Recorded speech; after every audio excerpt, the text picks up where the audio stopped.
और जैसे ही वो आदमी टनल के अंदर गया उसी वक्त इमीडिएटली एक ट्रेन वहां से जब ये टनल के बाहर निकलने ही वाले थे कि इन्होंने देखा वो आदमी वहीं थोड़ी दूर पे खड़ा हुआ है टनल के बाहर। जैसे ही आदमी के करीब जाने लगे इन्हें टनल के अंदर से किसी औरत की जोर से चीखने की आवाज आई।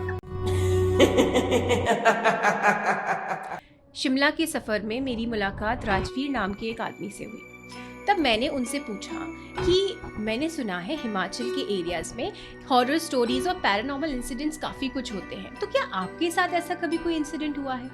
तब उन्होंने मुझे बताया कि आपने बरोक टनल के बारे में सुना है। मैंने कहा कि हाँ, मैंने काफ़ी कुछ इंटरनेट पे थोड़ी चीज़ें पढ़ी हैं उसके बारे में। उसके बाद उन्होंने मुझे ऐसी एक कहानी बताई, ऐसा एक इंसिडेंट बताया जो सुनने के बाद मेरे रोंगटे खड़े हो गए। उन्होंने मुझे बताया कि जब वो कॉलेज में थे तो सारे दोस्तों के साथ उन्होंने प्लान बनाया कि हम शिमला के आसपास घूमकर आते हैं। जब वो गए तब तो सब कुछ ठीक था, लेकिन जब वो वापस आए उस टाइम पर उनका स्टॉपेज जो था वो बरोग रेलवे स्टेशन पर था। जब वो बरोग रेलवे स्टेशन पर उतरे तो वहाँ पे काफ़ी तेज़ बारिश हो रही थी। तब उन्होंने बोला कि चलो एक काम करते हैं हम सब स्टेशन पर वेट करते हैं बारिश बंद होने का। जैसे ही बारिश बंद हो जाएगी आसपास कहीं कोई होम स्टे या फिर कोई होटल देख लेंगे, क्योंकि उस टाइम पे ना ये booking.com, मेक माई ट्रिप, ये सब ऐप्स नहीं हुआ करती थी, होटल बुकिंग ऐप्स। तो वो लोग वेट करने लग गए। सब लोग बैठ गए, गप्पे मारने लग गए, थोड़ा हंसी मजाक कर रहे थे और फिर बारिश थोड़ी कम हुई। तो जब बारिश कम हुई तो राजवीर ने कहा कि एक काम करता हूँ, मैं जाकर आसपास कहीं देखता हूँ, अगर मान लो मुझे कोई होम स्टे या कुछ मिल जाता है तो मैं तुम लोगों को बता दूंगा, तब तक तुम लोग यहाँ बैठो, बारिश थोड़ी कम तो हो गई है। तो सबने बोला कि ठीक है, चलो चलो ठीक है। तो उनका एक दोस्त था नमन। नमन ने कहा राजवीर को कि चल मैं भी तेरे साथ चलता हूँ। तो राजवीर ने बोला ठीक है चलो। अब जब ये स्टेशन से नीचे आए तब इन्होंने देखा कि वहां पर एक टनल है। उस टनल का नाम था बरोक टनल। वो टनल के बाहर, जस्ट उस टनल के बाहर एक आदमी खड़ा हुआ था। पहले इन्होंने उस आदमी को देखा और इन्हें लगा कि क्यों बारिश में भीग रहा है। तो राजवीर ने दूर से उसे आवाज लगाई कि क्या हुआ भाई, क्यों बारिश में भीग रहे हो? तो वो आदमी ने कोई जवाब ही नहीं दिया। तो इन्हें अजीब लगा। फिर उसने आवाज लगाई कि कौन हो, यहाँ स्टेशन पर आ जाओ, बारिश में क्यों भीग रहे हो? तो वो आदमी ने सिर्फ इनकी तरफ देखा और एक स्माइल दी। उन्हें अजीब सा लगा।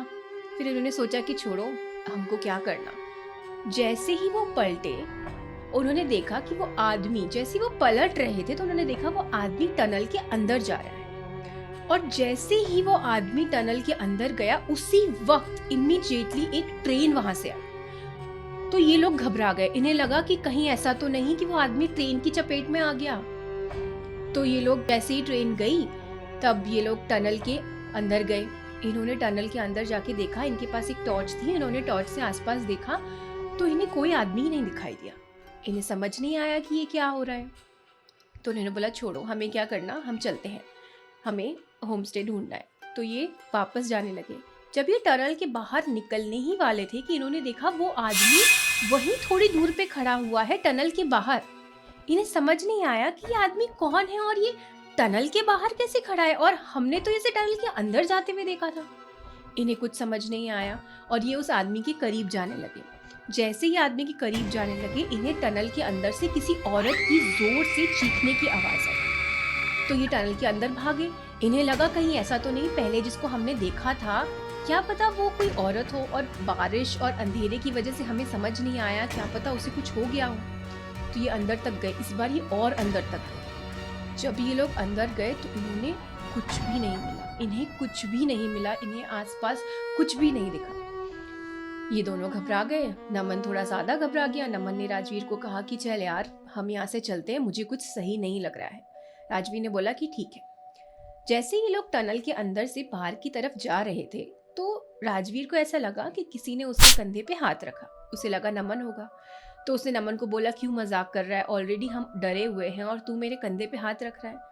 नमन ने बोला मैं पागल लगता हूँ क्या तुझे, इतनी डरावनी चीजें हमारे साथ हो रही हैं तो मैं क्यों फालतू में तुझे और डराऊंगा। तो राजवीर ने एकदम पलट के देखा तो वहाँ कोई नहीं था।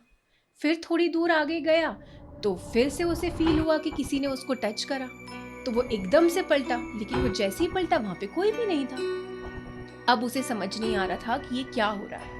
तो उसने क्या करा कि वो टनल से बाहर निकला। टनल से बाहर निकला तो वो आदमी वहीं पर अभी भी खड़ा हुआ था। वो उस आदमी के पास गया और उस आदमी को उसने देखा और उस आदमी से उसने बात करी। उसने उस आदमी को कहा, कौन हो तुम और यहाँ बारिश में क्यों भीग रहे हो? हमें लगा तुम अंदर चले गए, हम तुम्हें बचाने आए थे। वो आदमी ने उसे कोई भी जवाब नहीं दिया। वो आदमी ने बस एक स्माइल करी, एक क्रीपी सी स्माइल करी और जंगल की तरफ चला गया। पीछे की साइड में कोई पेड़ वेड़ थे, जंगल जैसा था, वो उधर चला गया। इन्हें कुछ समझ नहीं आया। इन्होंने बोला कि छोड़ो, हम तो जाते हैं।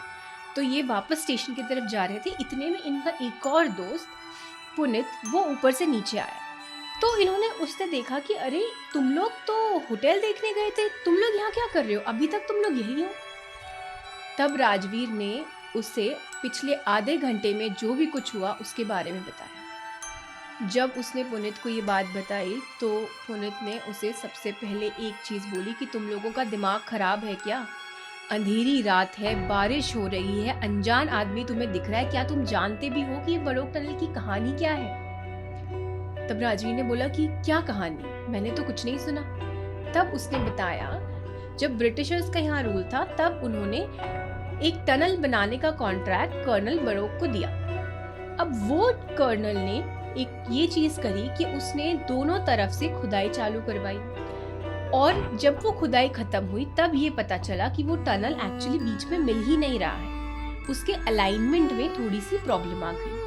तो जब ये चीज हुई तो इस वजह से ब्रिटिशर्स के काफी पैसे और काफी रिसोर्सेज लग गए थे। तो उन्होंने कर्नल बरोक को बहुत खरी खोटी सुनाई। इस वजह से ये जो ह्यूमिलिएशन था वो बर्दाश्त नहीं कर पाए और इसकी वजह से उन्होंने टनल के पास में आकर सुसाइड कर लिया, आत्महत्या कर ली। अब इसके बाद ये कहा जाता है कि कर्नल बरोक की आत्मा आज भी उस टनल के आसपास घूमती है।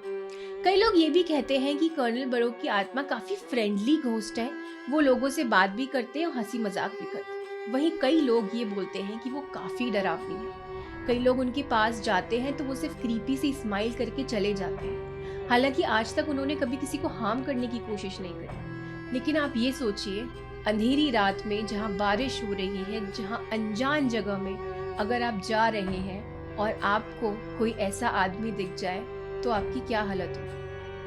ये सब स्टोरी सुनकर, ये पूरी बात सुनकर राजवीर के मानो होश उड़ गए। वो वहीं का वहीं स्टेशन पर बैठ गया।